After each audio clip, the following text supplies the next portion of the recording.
Hi, everybody. Just for anyone that's starting to come in, just go ahead and introduce yourself in the chat and answer the poll. I'll keep it up for a minute while I start the intro. Welcome to Creative Space Reference Interviews. My name is Kelly Nimitz. I am the chair of the Events and Programs Committee for Library Makers. I'm also joined by my co my co-committee member Cindy. We're going to be running the webinar today. So for those that don't know about Library Makers, just kind of give you a little bit of a overview. So Library Makers is a community that connects and supports library maker staff of all levels of experience. We recognize the experience and strengths that each member brings to the community. We want to create a safe and welcoming space for library maker staff to ask questions, share knowledge, find a mentor, develop skills, and or exchange ideas with a diverse group of professionals. We want to equip and advance library professionals to be innovative leaders in our field. If you have not joined Library Makers, or if you know someone who would love to be a part of Library Makers, it is free to join. Just go to librarymakers.org to create a free account. And we're always looking to share new ideas with each other. And for anyone that would like to help on upcoming committees and stuff, you can let us know. All right, so I just what we did a oh sorry, I always have trouble with these slides when I do them. So we did a poll. What am I doing? We had a poll up here a second ago, so I'm going to go ahead and open that up and end it and see where everyone is coming from. Um, so it looks like we have a lot of people from kind of a mix of the Midwest and South, a few people from the North and West, a lot of public library members and people from academic libraries as well, and mostly from urban areas with rural and suburban kind of mixed in. That's awesome. I'll share those for a second. So before we begin, I'm going to introduce, so Becca Cruz and Cameryn Broin are here to lead our webinar today. They're from Pikes Peak Library District. I hope I said that right. And just as a reminder, this webinar is being recorded and will be uploaded to YouTube, and we have some stuff to share to the website afterwards. So just a reminder just to keep your mics muted and everything. I'll go ahead, stop sharing my screen, and pass it on to them. Thank you, Kelly. Yes, thank you very much.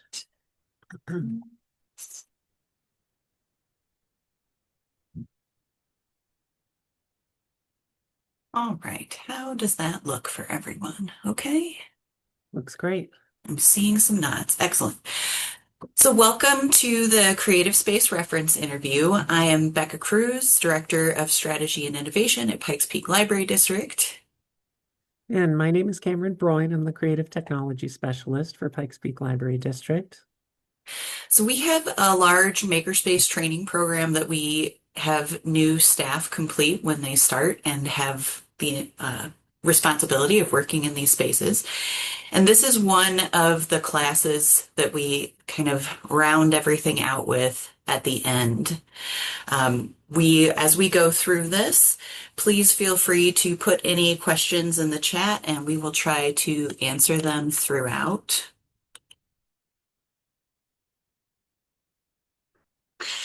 So first off, what is a reference interview? You may be familiar with this already as library workers, but just to kind of give a little bit of background, it's a conversation with our patrons, right?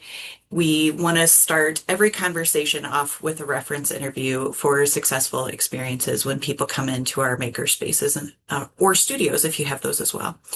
It helps us to determine the purpose of their visit while establishing a relationship and building trust. And we're doing all of this because we want to make sure that we provide the best possible solution, because a lot of people are coming into these spaces, they're unfamiliar with what we have, what the technology can do. And so having those conversations really can help us be successful and the patrons to experience the excitement of creating what they're in today to do. So in the chat, take a couple of seconds here and write down a couple of ideas about why you think the reference interview would be important in a makerspace.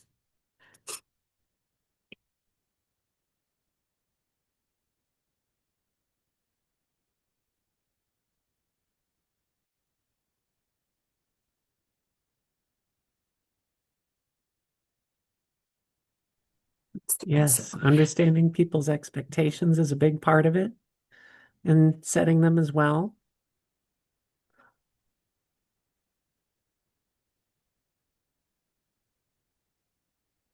Yeah, yeah, gauging missing. where people are in their learning process. That's a big part of it.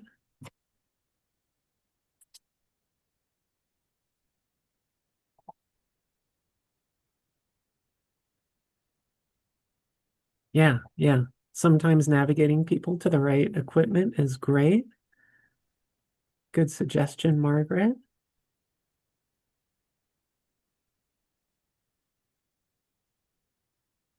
Yeah. And a big part of it, yeah. Like we've seen multiple people say seeing where people are and what kind of knowledge they have really helps us guide them through the process of using the maker spaces and studios. All great suggestions. I think we're going to see a lot of these on our next slide here. Okay, so yes, you all really have hit a lot of this right on the head. Um, they, the reference interview helps us set up excellent customer service. We can answer the patron's real question, even if they don't know what that question is when they walk in. We can provide clarity on what the patron wants to accomplish and avoid assumptions. Setting expectations has been a really big thing for us that we talk about a lot with our staff. Um, you've probably run into people thinking, they're going to come in and they're going to 3D print something this big in about 20 minutes or so, right? So helping people to understand how the equipment actually works and so that they know, okay, I can't do it today, but I could come back tomorrow. Creating those relationships with people so that they can feel more comfortable asking questions and using the equipment and services that we provide. We're working toward accuracy when we're able to actually recommend the best machine. Like somebody had said, having the patron come in and thinking they want to use the 3D printer when actually sublimation was much better. Um, and it's also a really great opportunity to educate the public because you've probably also seen where you have a lot of people just pop in because they're excited. They've heard about 3D printers on the news and they want to come by and see what it looks like, but they don't know much of anything other than they saw it somewhere and thought it sounded neat. And then, of course, safety is huge, right? We want to make sure that people are able to successfully use the equipment, not hurt themselves or anyone else, make sure they've had whatever training they need to have had, and use that equipment with everyone's safety in mind. It's so what makes you feel comfortable when you're out in public and you need to go up and ask someone a question? This is also one for the chat.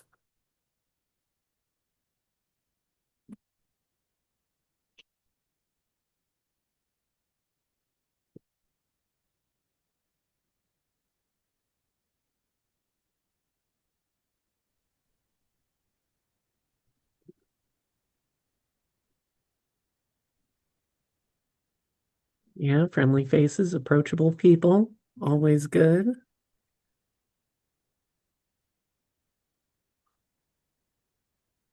Yeah, often greeting people is a good idea when you're trying to be approachable. I like it.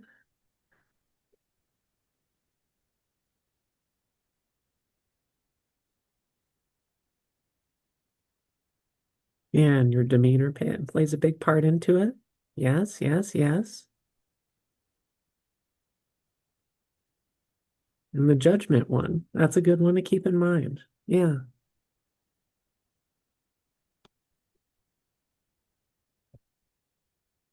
eye contact, all great stuff.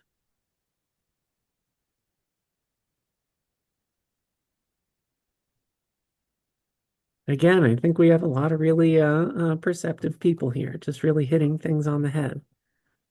Okay, so when we're setting the stage for a successful reference interview, we'll have to keep in mind that it can be really awkward for people to approach a stranger with questions when they're really not sure about what they're talking about and they don't feel confident about the subject that they're going to inquire about. So, as library staff, we really want to make sure to create a welcoming learning environment that patrons can feel comfortable in. So, no matter our everyday challenges, I always like to remind our makerspace and studio staff that these spaces provide a place for our community to express themselves in and to get a sense of enrichment out of. So this is, personally my favorite part of the library. So I think it's really important to show that by being really approachable, like people are saying. Make sure to make eye contact with people and welcome them as they come into the maker spaces or studios. A big one is to be alert and scan the room, pay attention to what's going on. This can depend on your staffing model, but here at Pikes Peak Library District, our maker spaces can have multiple people in them at one time, whereas like our studios only have one person or one group at a time. So in our maker spaces, we want to be paying attention to what's happening so that we don't leave anyone behind. We're going to want to pay attention to nonverbal communication. So not only watching for other people, like signs of frustration, but we're also going to want to be keeping that in mind for ourselves. We don't want to be so sucked into our computer screens and answering emails that we seem unavailable to the people that need our help. Um, and of course, a really big part of this is actively listening. We want to make sure that we're not trying to finish people's sentences. We might love rom-coms, but we're not necessarily living in them. And I think it's just really good to listen to people actively, avoid making those assumptions when you're talking to people, repeat their questions or concerns back to them to make sure that you understand if it needs further clarification, and just making sure to communicate really effectively with people. This really helps set the stage for a wonderful reference interview. So, with that in mind, now that we've set the stage for it, when we're conducting the reference interview, we're going to be supporting our patrons and gaining an understanding of their goals and getting a sense of where they are in their process with a couple different kinds of questions. So oftentimes we'll start it off with our closed-ended questions, like, have you used the makerspace before? Is this your first time in? These are going to be definitive answers that we're going to be getting from people. So this could be yes or no, like what's your library card, or have you taken the training for the laser, and things like that. So these are very closed-ended. We might start off a conversation with these things just to make sure we're complying with policies. But where the real money is with the open-ended questions, because with these questions, we're going to get people talking. This is where we're going to be building that trust and building that relationship with our patrons. So we're going to be asking them, what are you trying to accomplish? Tell me more about your project. People love talking about themselves and their creative processes. And I find it's really well worth it to take a little bit of time to let people yap a bit. I know I love to do it, so I know that other people will like to do it as well. And it's a great way to build trust and to get a better sense of what somebody's trying to do than asking them a bunch of closed-ended questions. So I always just try to work in those open-ended ones to make sure that we're getting to know the person properly. So I would like to know, if we go to the next slide, what kind of questions have you found helpful while working in the maker spaces and studios? What kind of things gets people talking? Put your answers in the chat.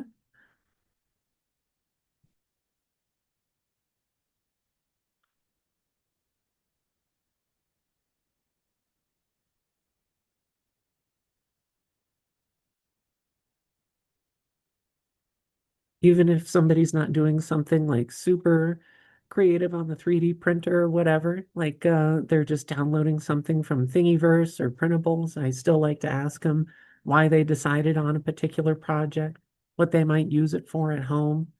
So that kind of thing. You may also want to ask people about what kind of materials they're using. That was something that somebody brought up before for safety reasons.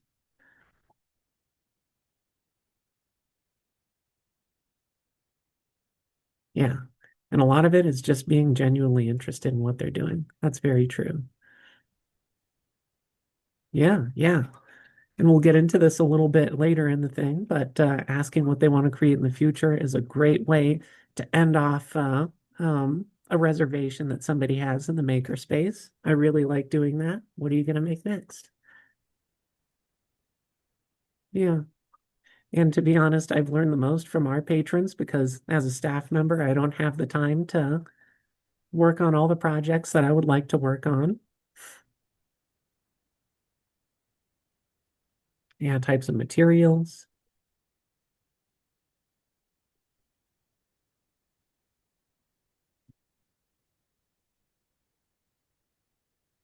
Yeah. And I think it's really great, Cindy, that you put that in there. It's helpful to acknowledge your own limitations in the makerspace because that's something I really like our staff to do. Like we only really expect our staff to know the basics of on how to run every machine. So I think it really models to patrons that the makerspace is a learning environment. It's not a production environment. So being aware of your own limitations and letting that know to your patrons, and then being willing to learn alongside them goes a long way. Yeah. Yeah. And don't try to show off your jargon. Yeah, that's a good one. Putting things in simple terms works really great. Okay. I think we got some really great answers. Thank you, everyone. So, with the reference interview, we're really trying to get ahead of some of the potential problems that can happen with communication and understanding our patrons' needs. So, a lot of times when we're thinking about what went wrong, we could stop and ask ourselves, well, did we greet and engage our patrons as they came in?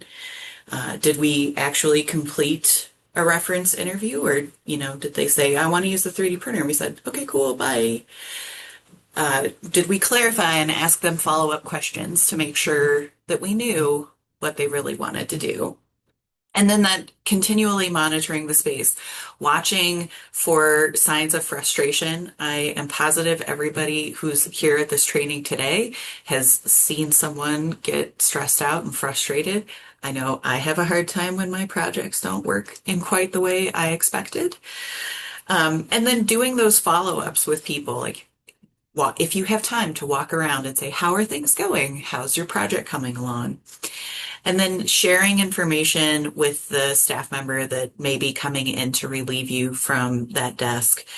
This is something that we do. We have a lot of times where we switch kind of on the hour amongst people. I know not everybody has tons of people in their location, but if you are handing off, being able to say, oh, hey, Cameryn, just so you know, the person over there on that 3D printer, it's their first time using it.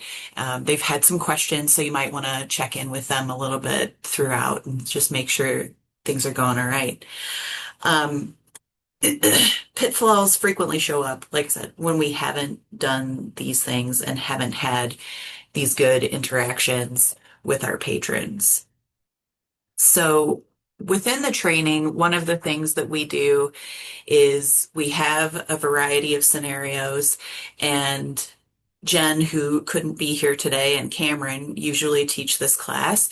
And so they are very kind and they will act out the scenarios for the rest of the attendees who can then talk about, okay, what didn't go quite right? What could the staff member have done differently to assist within the situation? So, they'll be like, they'll act out this scene where two patrons are overheard by a staff member and they're having issues, and then say, okay, so what could the staff member have done better? And hopefully they're giving those answers of like, well, they could have been paying more attention to what was going on in the space, following up with the patrons to make sure things were going okay. Because we don't always want to go up and admit failure to other people, especially those that we think are very smart and know how to use everything and everything they're doing. But so we have a lot of these, and we've typically based them off of things that have actually happened within the spaces. But we will be sharing some of these scenarios that we have written in case you would like to use them or use them as a jumping off point. So, does anyone have any examples that they would be willing to share in the chat of times you've run into pitfalls?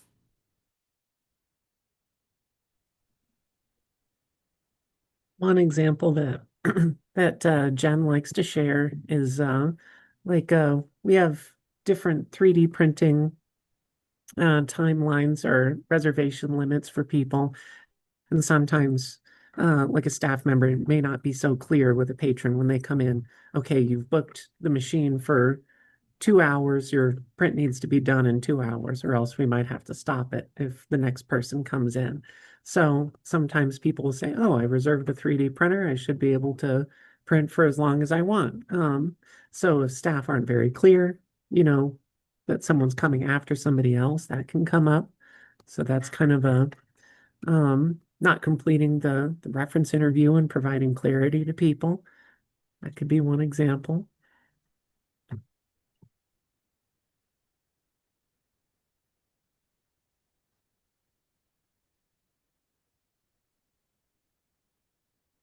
Another one that Jen has brought up before is um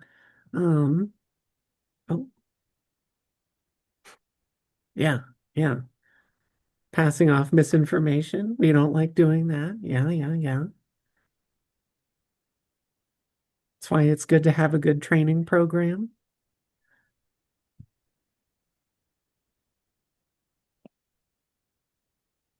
And I know that it depends on your staffing model. I know, like in our library system, we have people of varying types of staff that staff the makerspaces. We might have children's librarians that help us in the makerspace. And then we might have the people that specialize in it, like our makerspace librarians or associates. So that's something to keep in mind, definitely.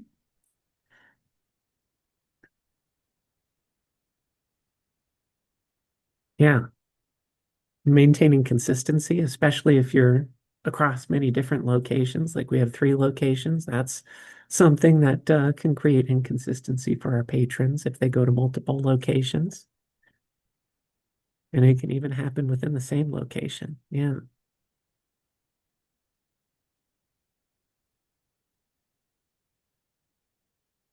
Ah, I like the spreadsheet for common questions and issues. Yeah,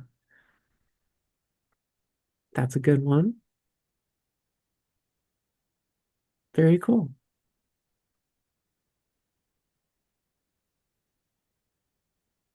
Nice.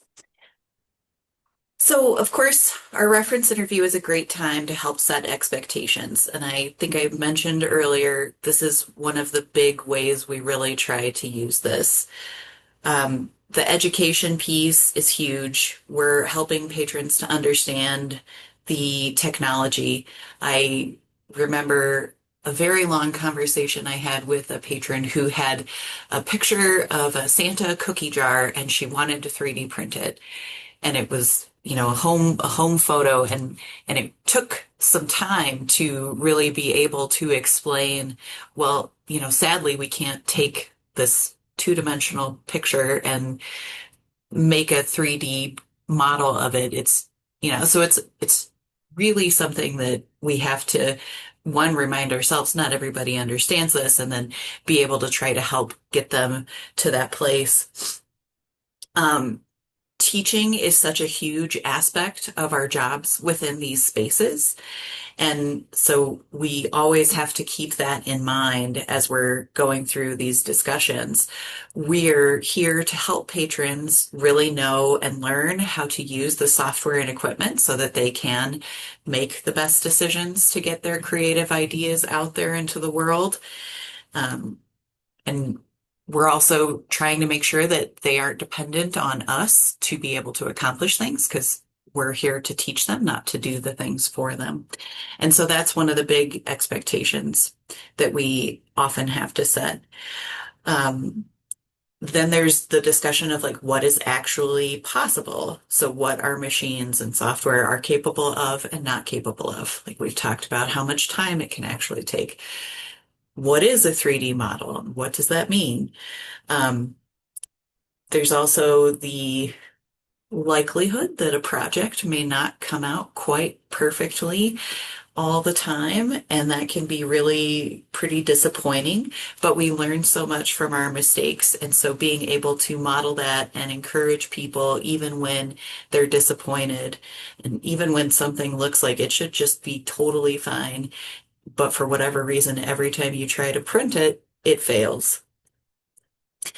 And then that time availability and machine functionality, again, 3D printing takes so much longer. It's gotten so much faster than it used to be, but it takes so much longer, especially if people aren't familiar with the technology and you think, well, a printer, I can print 100 pages in under a minute, right? But it's just unfortunately not that way with 3D printing.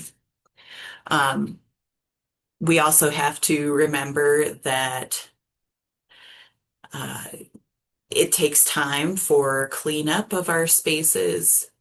People have to leave things as they found them. They have to do file transfer. We have studios as well. And one of the big things we've been really working with people on is, if you have lots of video files, you have to have time to transfer that to your devices to be able to take home with you. And then the amount of assistance that's available from staff, this can really vary depending on the day, right? Some days it's really busy and some days it's not. We're here to try to make sure people are safe and to provide some basic education and knowledge. But, Cameryn is going to know a lot more about certain pieces of equipment than I will because well, one, she fixes everything in an amazing fashion, but also she might be super interested in one piece of equipment that I haven't had the same kinds of experience with. So her depth is going to be better than mine. And so she might be able to answer questions that I might not be able to. But the expectation is that we have that basic level, not that everybody is an expert. And we're here to learn. So then to be able to say to people, let's learn this together. Let's figure this out. And we have to be available for everyone. So if it is a busy day, we can't be sitting down next to this one person. We have to be able to check everyone in. We have to be able to answer lots of questions. So it's helping to let people know, I want to help you. I'm here to help you, but I can't necessarily be right next to you the whole time. I might have to bounce around and come back and check in. So, and sometimes we also have to be able to disengage with people. And so that's a delicate activity to be able to pull off. But it is one of those things where you just have to sometimes say, oh, I'll come back and check in on you, but I have to go check in with everyone else as well. And I know, Cameryn, you've got an example of expectation setting. Yeah, so I really like this particular lady. She's very nice. But so this lady brought in some water bottles that she wanted to laser engrave for her family. Family was going on a retreat together, so she wanted to custom engrave a whole bunch of water bottles for her family. But the problem was she had not undergone the training for the laser yet and was not qualified to use it. She had a 2-hour reservation, and I could have gotten her on to watch the badging video, which would have taken about 30 minutes. And she also didn't have a file ready to go. So it was not looking like that would be the best way to go about completing her project. But I did offer her, we do have these silhouette die cutters. If all of you are familiar with them, they're just like crickets pretty much. But we do have these silhouette die cutters and we have some vinyl sticker paper. We don't require any special training for that machine. And another thing with the amount of assistance available from the staff, there was nobody in the room that day. So I was able to sit down with her and I told her that, I'm glad to sit down with you today and help you with this, since this is a new piece of equipment that you're working with. But if it was really busy in here, I would probably have to bounce around and may not be able to sit down one-on-one with you like I could today. So I told her, like, if you need a lot of help like this in the future, we may not be able to guarantee it, and it might be good to do a book a librarian. But we were able to cut out all the stickers on some sticker paper and stick them onto her water bottles. And she had a lot more color variety for her project too. So she was able to get a very nice result from that. So that's why it's important to just be like, oh, let's talk about your project a little bit more before I sit you down at the laser and have you start watching the badging video and kind of wasting your time. So, yeah. setting expectations up front is incredibly important. We have that a lot. We have two studios as well, and the staff kind of work throughout. We have a lot of that with the studios as well, with a lot of people coming in, being brand new, excited about the creative possibilities. Um, they think they're going to be able to record like 10 songs in the hour that they have in the studio, but it actually might be less than one. We have to teach patrons how to do microphone setup, how to use software and hardware that they need, production concepts, everything from the complexities of mixing and mastering to the fundamentals such as compression and reverb and panning, which even I just pretty much know as words. So we work with our new staff to really help with setting those expectations and doing those initial one-on-one meetings. We try to encourage people to have a consultation meeting in advance of the studio so that we can help them understand the skills they're going to need to really be set up for success. So at this point in the training, when we're working with our new staff, we have everybody break up into pairs and give them one of these slips to kind of work through. So the person with the slip of paper acts as though they are the patron and kind of tries to come in and improv a scene with their coworker, and that person, the coworker, gets to then pretend that they're on desk and helping to make sure that they get exactly what they need. And then they switch. And so everybody gets a little bit of an opportunity to practice the reference interview. And we have some information in there too to kind of be like, this is what we suggest is the best solution to get to through that reference interview. And then these are also frequently based on things that have come up within the spaces. So we will be sharing these afterwards as well, in case you would like to use them or use them as a jumping off point. Okay, so I know that this has come up today, the consistency of enforcing policies. So I know everybody's going to love this. I usually start off this section of the training by asking, um, by having like a little venting session. So I know everybody loves enforcing the policies and they have certain policies that they love more than others.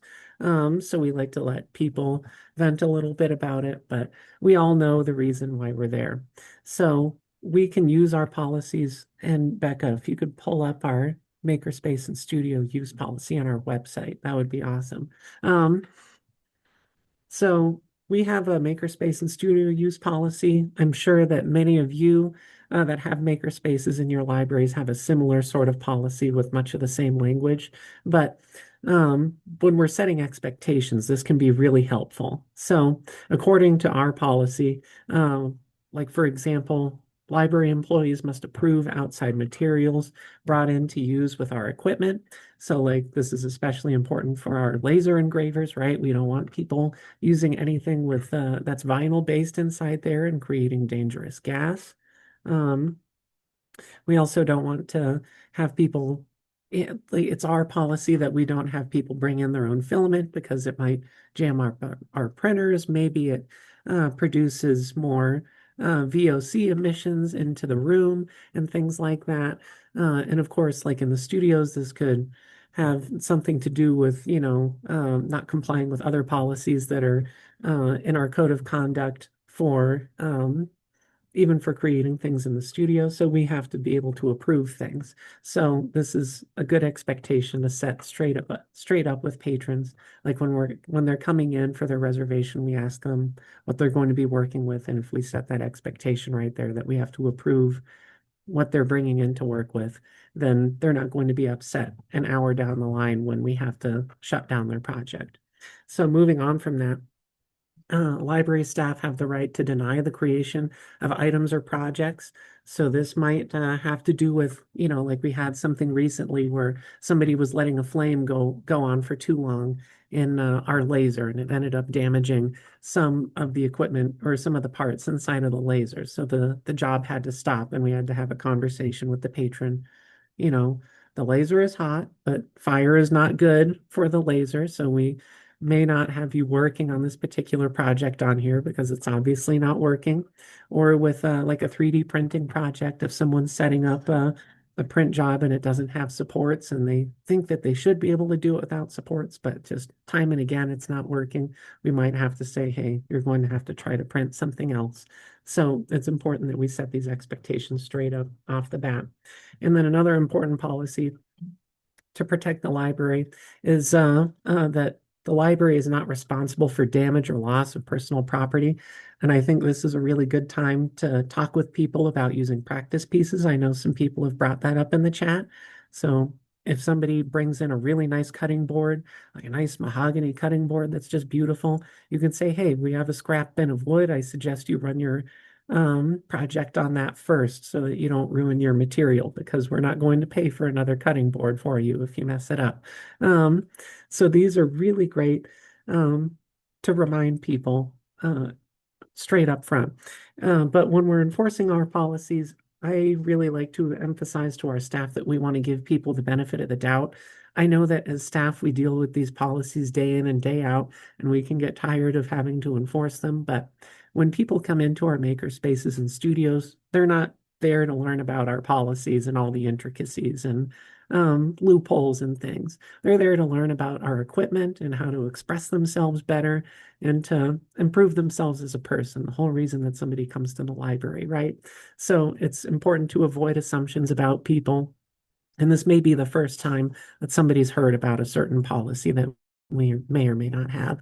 Um, so another thing that I like to bring up with our staff is we have some very generous consumables policies. We like to give stuff out for free, like 20 grams of filament every time, or a 12 by 6 inch piece of plywood, or, button parts and things like that.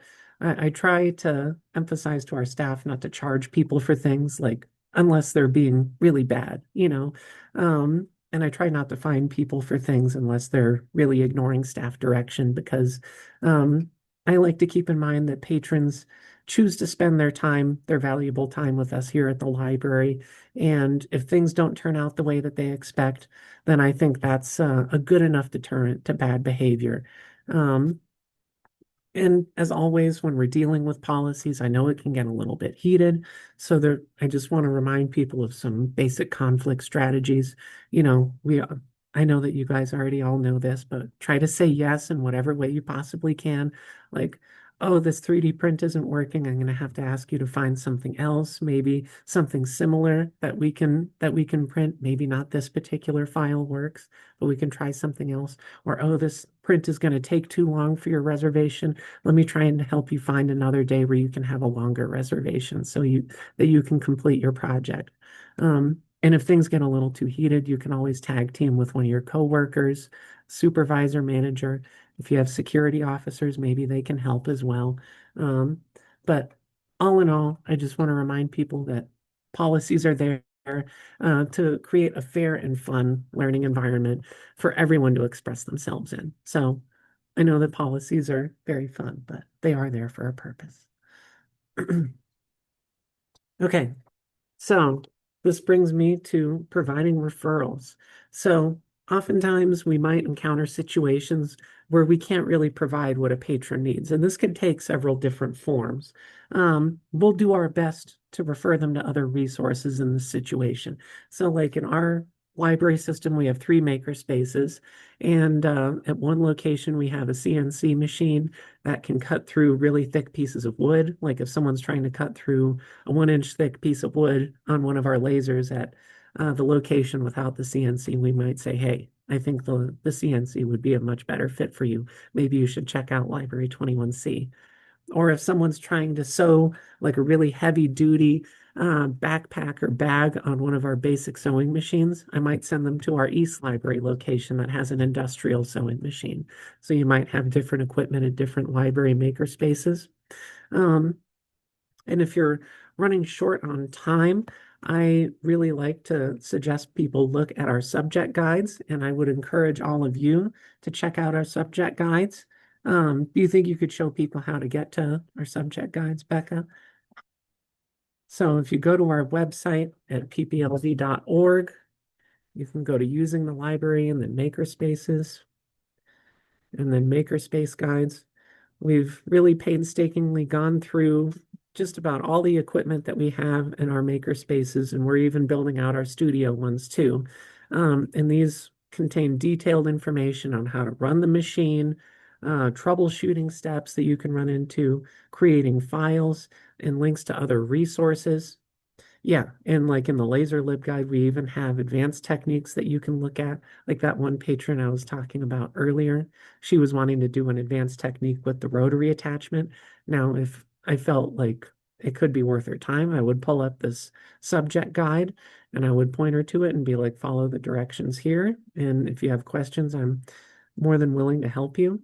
And this is really great for people when it's very busy. So I can pull up a guide for the machine that they're using and be like, read through this. I'll come back and check on you. And if you have questions, I'll be glad to answer them then. But read through this first, right? So we've painstakingly gone through these. So please use them if you feel that they'll be useful. Um, some other types of resources that we might point people to are like LinkedIn Learning is a really great resource. I use it for all kinds of stuff in my personal life, and there's all kinds of great resources for video editing, audio editing, 3D modeling. So when people are asking about um, things like Blender, I can do Tinkercad, but I don't do Blender. And I'm pretty sure that there's some Blender courses on LinkedIn Learning. So I'll be like, why don't you go check out LinkedIn Learning? Just use your library card number and PIN, and you'll be set right up there. And of course, we can't forget that we have books in the library, right? That's what most people know us for. That's what we're famous for. When I was teaching advanced sewing classes at our East Library location, I would go mine our physical collection for project ideas for the classes. So the library materials, the books, that's where it's at, right? Um, and if we're running into someone that needs a lot of one-on-one help, we do have a book a librarian service. So someone can book one-on-one time with a staff member. Maybe we can find someone really knowledgeable with the CNC that can sit down with somebody that's feeling a little hesitant. They've gone through our training for the CNC, but they're not feeling quite confident yet, and they would like to sit down with someone one-on-one rather than coming in during open hours and rolling the dice on how busy it will be. So the book librarian service is fantastic. And I would also encourage all of you to know what's available in your communities. So when we have people that are kind of graduating from the library makerspace and they need more access, like 22 or 24-hour access, I want to go 3D print at 3 in the morning. They can't do that here, unfortunately, but they might be able to do that at like a membership makerspace. In our community, we have the Pikes Peak Makerspace and the Manitou Arts Center. And they might have access to more things. Like the Manitou Arts Center has like a dark room. People interested in ceramics can go there and take classes. And they have a lot of other equipment that like a full wood shop and metal shop, just things that we don't have available to us in the library maker spaces. And of course, if people need like a studio space, we have something in our community called the Cottonwood Center for the Arts, because sometimes people think that they can leave their things with us and then come back to it for their next reservation, but we can't really accommodate people leaving their projects with us. So maybe renting a studio space would be something that they would really need. So I think it's just really important to know what you have available in your community and then referring people out and building those relationships with other organizations because they could be very fruitful. Okay, so now that we've gone through the creative space reference interview, potential pitfalls, setting expectations, and providing referrals, let's talk about what it looks like from beginning to end. So someone comes in to the makerspace or studio, you want to greet them, smile, say, hey, how you doing? And ask if they have a reservation or not. And, then we're going to start the check-in process. This is where we're going to be using a lot of our Closed-ended questions. What's your library card number? Have you used the Makerspace or Studio before? Things like that. Do you have a reservation? And then as we get them checked in and we gather all the information we need to accommodate the reservation, then we can open it up a bit and use our open-ended questions, ask them about their project plans, get them talking a little bit. I know it's hard when we have like a line of people that we're wanting to check in, but I always like to take just a little bit to get to know what they're doing. And I think the people waiting in line will be thankful that you took the time to pay attention to them when it's their turn. So I always like to ask, just a couple open-ended questions, get to know what the person's doing there today. And then we can go about checking out the equipment, making sure that people have access to the materials that they need, that they know where the filament is or where the embroidery stabilizer is, and that they have like a laptop with the software that they need. Just make sure they have everything they need and the reservation software is all good. And then, as we have time, we'll go and check on them every so often. A lot of people will just sit and suffer in silence because they don't want to make it seem like they don't know what they're doing. But we're there to help. So it's really important to go check on people every so often and then just be aware of signs of frustration in the space. And then, like in our libraries, we usually trade off on the hour when we hand off the space to a new staff member. You could be like, "Hey, Jimmy over there, he's new on the 3D printer. You might want to keep an eye on him and give him a little bit of extra help." Susie over there on the laser, she's an absolute pro. She's been going at it for the last hour with no problems. Just let them know what's going on so that there's no surprises for the new staff members. And when it comes to returning equipment, people will bring whatever materials back up to the desk and say they're leaving for the day. I always like to take the opportunity to ask them, how'd your project go? Can you show it to me? And stuff like that. Because people love to talk about something, especially when it's successful. And then you can say, oh, what are you going to make next time? Right? That was something that somebody said in the chat. And another thing, if it didn't go well, you can direct them to resources that might be able to help them. Like, oh man, uh, my 3D print just wouldn't stick to the build plate. I don't get what the problem is. Then you could be like, hey, PPLD has a really nice subject guide with lots of troubleshooting information. Maybe I can direct you to that. And you can read that and study it for next time, right? So it's a really great opportunity to touch base with people. All right. So all of this is, we want to provide the best possible patron experience. It's important to remember to be friendly, to smile, make that eye contact, being alert, watching for safety concerns and signs of frustration, checking in with people frequently, asking how things are going.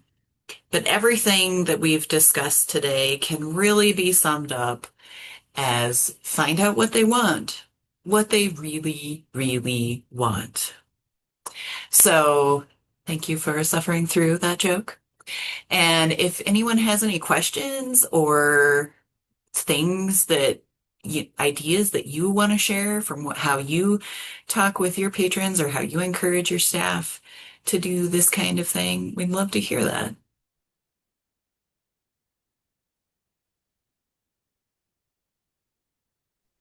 All right. Yesenia asks, how do you service machines?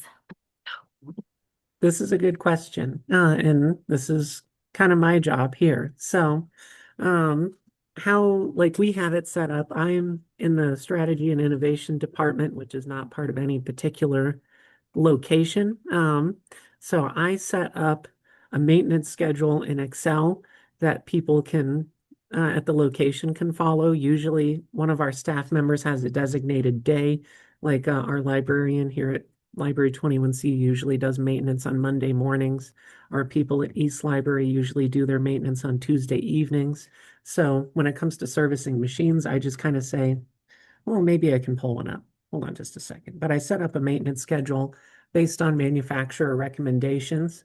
Like every 2 weeks, clean out the bobbin case for the sewing machines, or every week, make sure to clean the 3D printer bed with soap and water and dry it off. Let me see if I can pull it up so that you guys have like um, an idea here.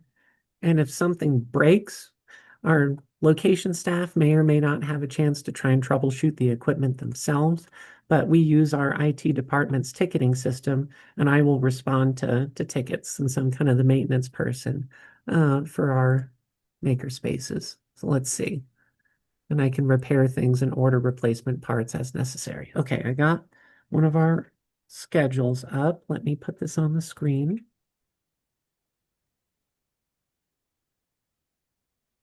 Oh, screen two. There we go. Okay, can everybody see our beautiful um maintenance schedule? Yes. Yeah. So, like I have this set up with conditional formatting to highlight the week that we're in. So this is the maintenance that due. So this week, like in this particular room, we're cleaning the bed and the nozzle, clearing debris from the 3D printers. For the silhouette, we're cleaning the blade adjustment holds and checking the cutting strip. For the embroidery machine, we're cleaning out that bobbin case and checking the needle that it's not bent, and so on and so on. And I set these up every year so they run until the end of the year.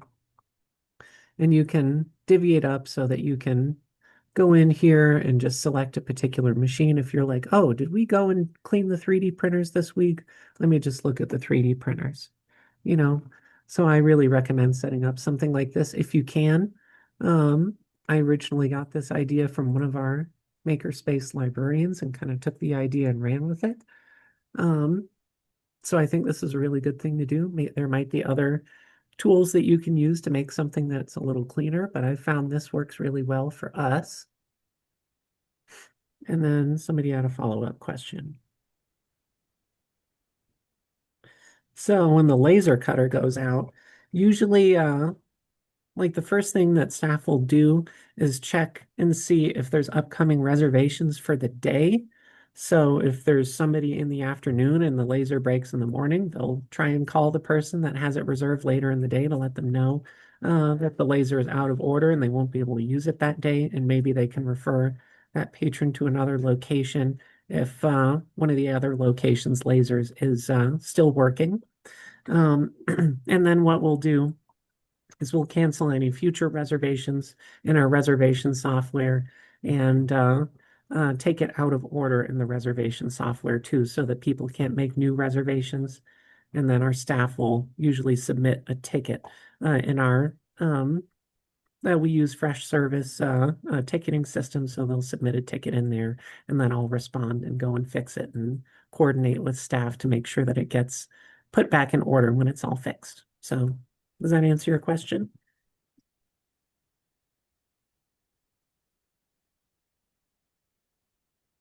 Yeah, yeah. We fix most everything in-house. That's kind of my whole job. I know lots of places have creative technology specialists, but in our particular organization, I'm the one that kind of fixes it. Um, so a lot of stuff is done in-house.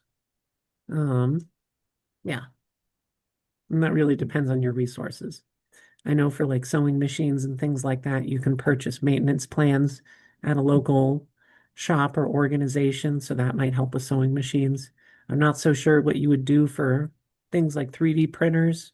Maybe you might want warranty service or something like that, purchasing extended warranties, but in our uh, organization, we can take care of it. And usually there's nothing too crazy that goes on, like we have to do component level electronics repairs or anything. Like the one where we had a patron that let fire go on for too long. I just had to replace a belt and like a little tube, nothing too crazy. But we don't take for granted that we're very lucky to have someone like Cameron working for the library district to be able to do this. In the past, before we had this type of job, we did have, like Cameron mentioned, the maintenance plan for some of our sewing machines, and we would take them in for annual services.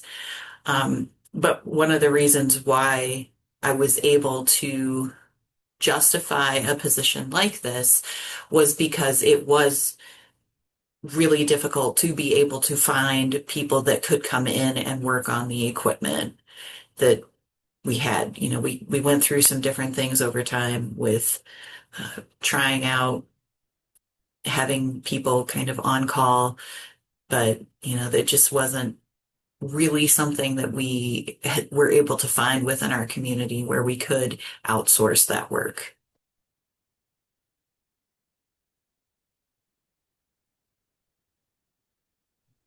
Were there any other questions from anybody?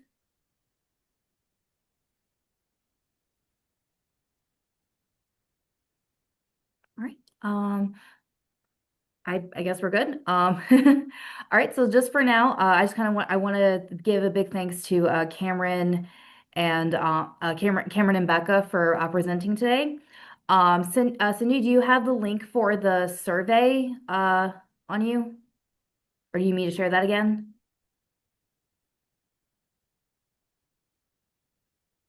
Yep. So, Cindy just posted the survey in the chat. So, if anyone wants to take a chance to fill it out for us, let us know what future events you'd like to see us do, what you thought of today's events. That would be very helpful for us. And just as a reminder, if you haven't joined, or if you know someone that would love to be a part of Library Makers, just go to librarymakers.org. It is free to make an account, and we're always looking for people to want to help out in some of our committees. We're looking for people to help out in our ad hoc committees for fund development and virtual conference. We're going to have our first virtual conference sometime in the spring. So if you'd like to help out with that, just give us a buzz. And in the meantime, we will see you guys later. I'll go ahead and stop the recording.